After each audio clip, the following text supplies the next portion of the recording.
Hello नमस्कार साथियों, आप सभी का स्वागत है railway GK GS part number 2 में।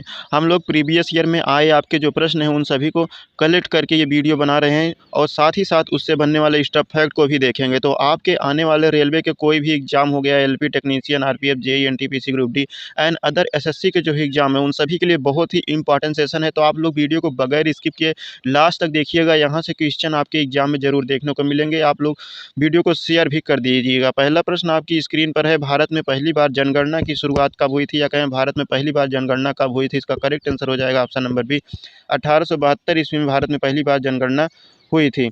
अब बात करते हैं भारत में पहली बार जब जनगणना हुई थी तो उस समय वायसराय कौन था। तो उस समय वायसराय था लॉर्ड मेयो। कौन था? लॉर्ड मेयो उस समय वायसराय था। अब बात करें अगर भारत में पहली बार नियमित जनगणना कब हुई थी, तो भारत में पहली बार नियमित जनगणना 1881 ईस्वी में हुई थी और इस समय वायसराय था लॉर्ड रिपन। कौन था? Lord Ripon. तो आप लोग ये दोनों ही फैक्ट जरूर याद रखिएगा कि भारत में पहली बार जनगणना कब हुई थी, 1872 ईस्वी में। वायसराय था लॉर्ड मेयो। भारत में पहली बार नियमित जनगणना 1881 ईस्वी में हुई थी। वायसराय था लॉर्ड रिपन। अब बात की जाए कि स्वतंत्र भारत की पहली जनगणना कब हुई थी, तो स्वतंत्र भारत की पहली जनगणना 1951 में हुई थी। कब हुई थी? 1951 में।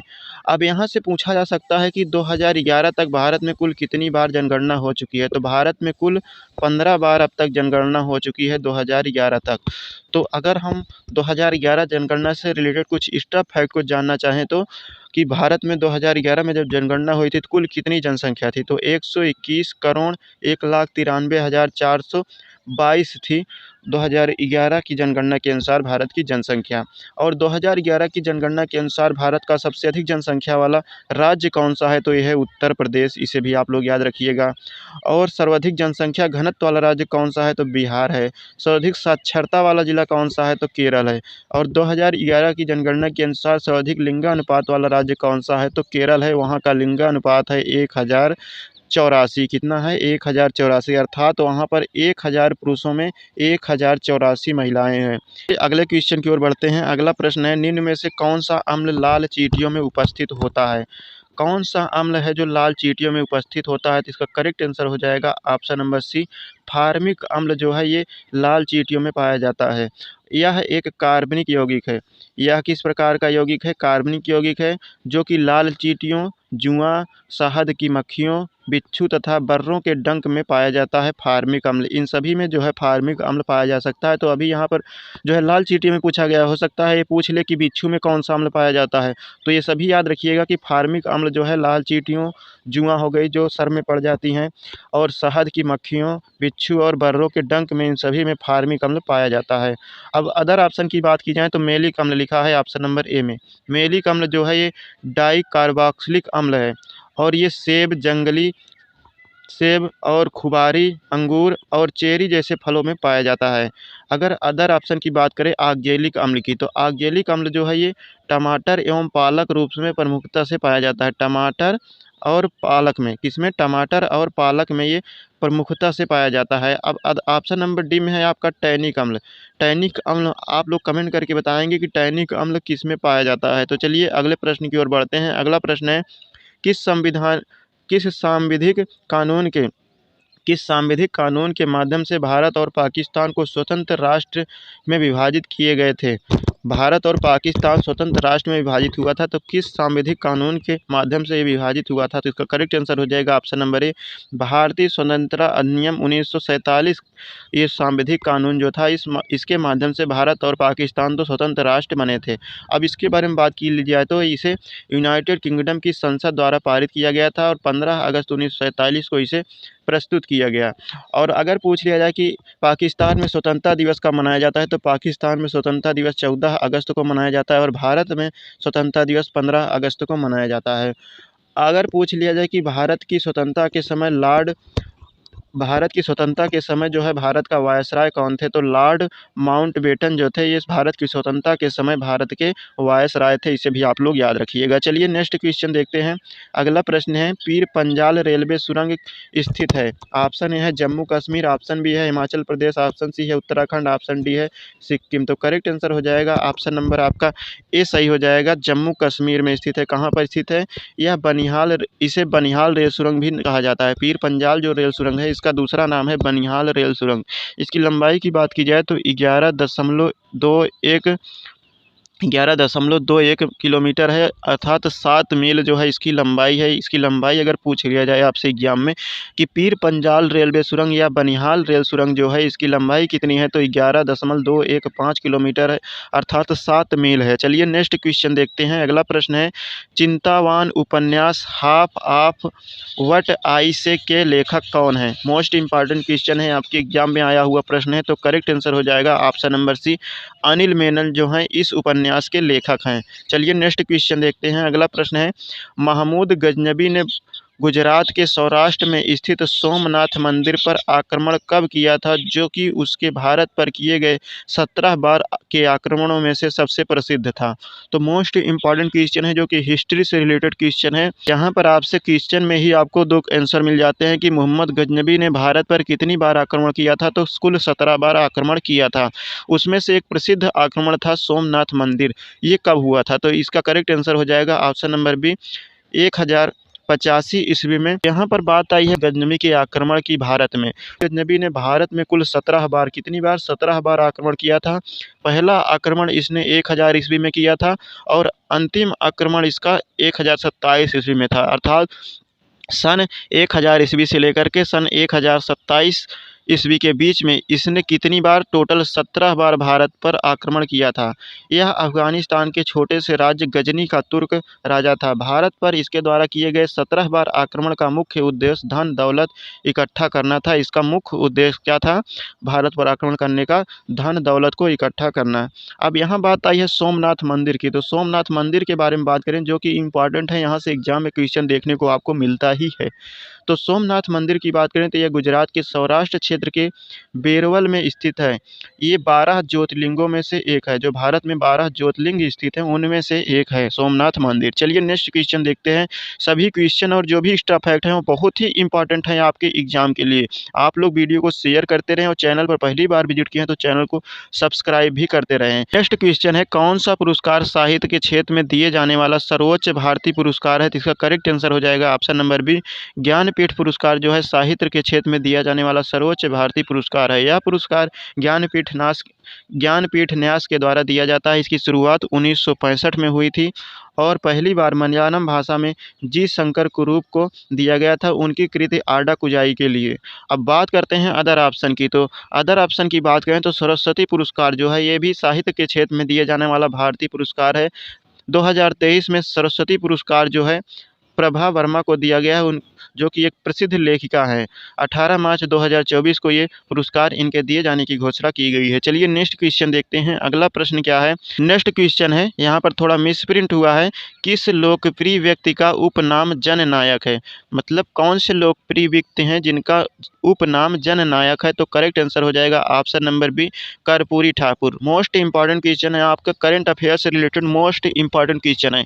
आपके क्वेश्चन जो है एग्जाम में कैसे बन सकते हैं? तो अभी करंट में जो है इन्हें भारत रत्न पुरस्कार से सम्मानित किया गया है कर्पूरी ठाकुर जी को। तो इनसे रिलेटेड आपके जो है क्वेश्चन बन सकते हैं एग्जाम में। तो इनका उपनाम क्या है? तो जननायक के नाम से इन्हें जाना जाता है।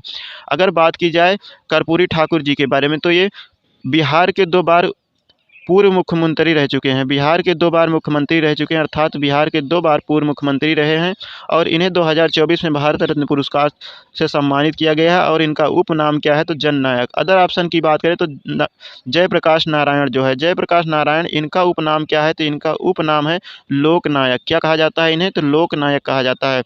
पुरुषोत्तम दास टंडन की बात करें तो इनका उपनाम है राजर्षि। क्या है?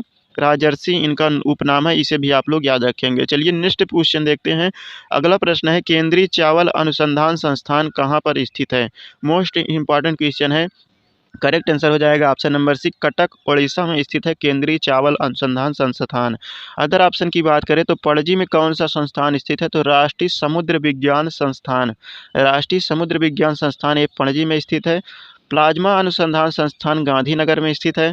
केंद्रीय सड़क अनुसंधान संस्थान ये नई दिल्ली में स्थित है। तो सभी एक्स्ट्रा फैक्ट आप लोग जरूर याद रखिएगा। चलिए नेक्स्ट क्वेश्चन है, विश्व स्वास्थ्य दिवस कब मनाया जाता है? तो वर्ल्ड हेल्थ डे जो है ये मनाया जाता है 7 अप्रैल को। 7 अप्रैल को विश्व स्वास्थ्य दिवस मनाया जाता है।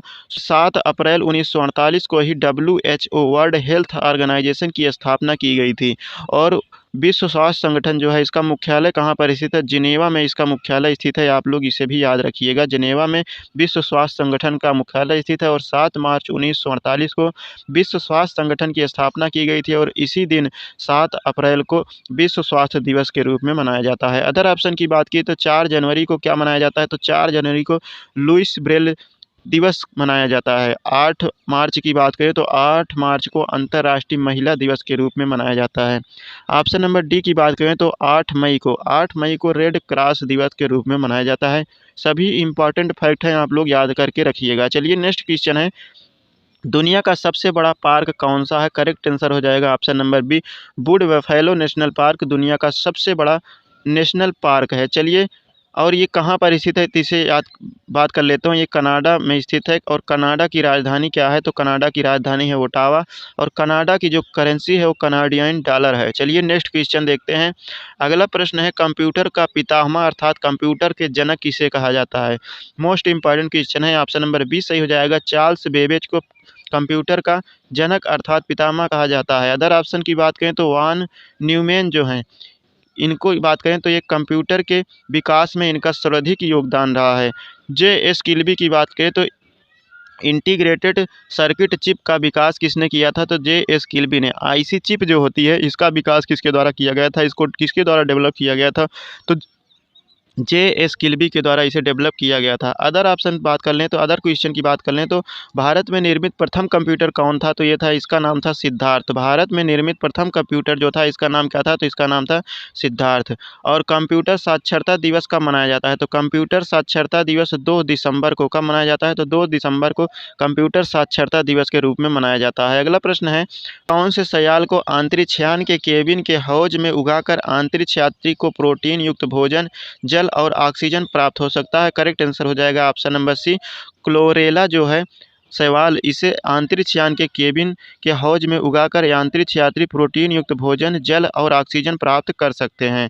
नेक्स्ट क्वेश्चन है, किस संविधान संशोधन अधिनियम के द्वारा मतदान के लिए न्यूनतम आयु 21 वर्ष से घटाकर 18 वर्ष कर दी गई थी? इसका करेक्ट आंसर हो जाएगा ऑप्शन नंबर ए, 61वां संविधान संशोधन अधिनियम 1989 के द्वारा ये जो है परिवर्तन किया गया था। 21 वर्ष से घटाकर 18 वर्ष कर दी गई थी। चलिए नेक्स्ट क्वेश्चन देखते हैं। अगला प्रश्न है, किस पंचवर्षीय योजना के दौरान Bokaro iron and steel industry की स्थापना की गई थी? तो इसका करेक्ट आंसर हो जाएगा ऑप्शन नंबर सी, तृतीय पंचवर्षीय योजना के तहत ये जो है स्थापना की गई थी Bokaro iron and steel industry की। अदर ऑप्शन की बात करें तो प्रथम पंचवर्षीय योजना के अंतर्गत सिंचाई परियोजना जैसे भागड़ा नाखल परियोजना, ब्यास परियोजना, दामोदर नदी घाटी परियोजना, इन सभी की शुरुआत प्रथम पंचवर्षीय योजना के अंतर्गत हुई थी।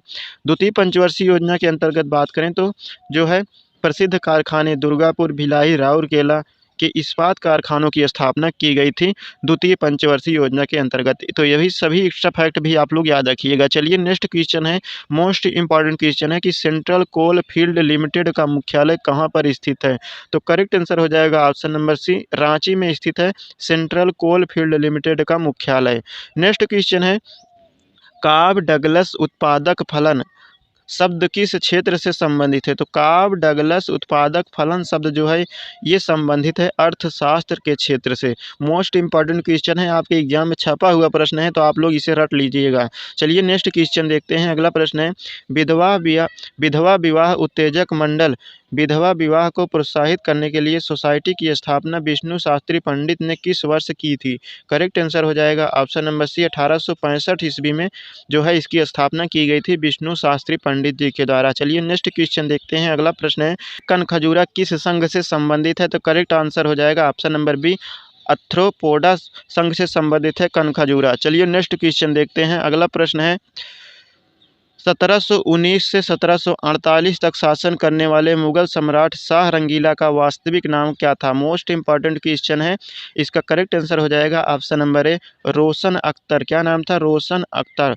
शाह रंगीला का वास्तविक नाम था रोशन अख्तर, जिसने 1719 ईस्वी से 1748 ईस्वी तक शासन किया था मुगल वंश के अंतर्गत। चलिए नेक्स्ट क्वेश्चन देखते हैं।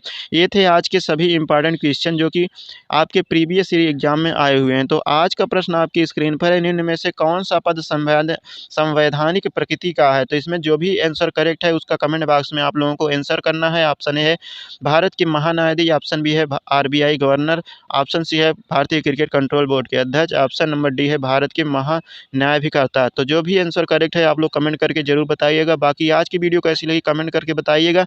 मिलते हैं इसके नेक्स्ट पार्ट में, और आप लोग वीडियो को शेयर और चैनल को सब्सक्राइब नहीं किए तो सब्सक्राइब जरूर कर लीजिएगा। आज के लिए इतना ही। जय हिंद, धन्यवाद।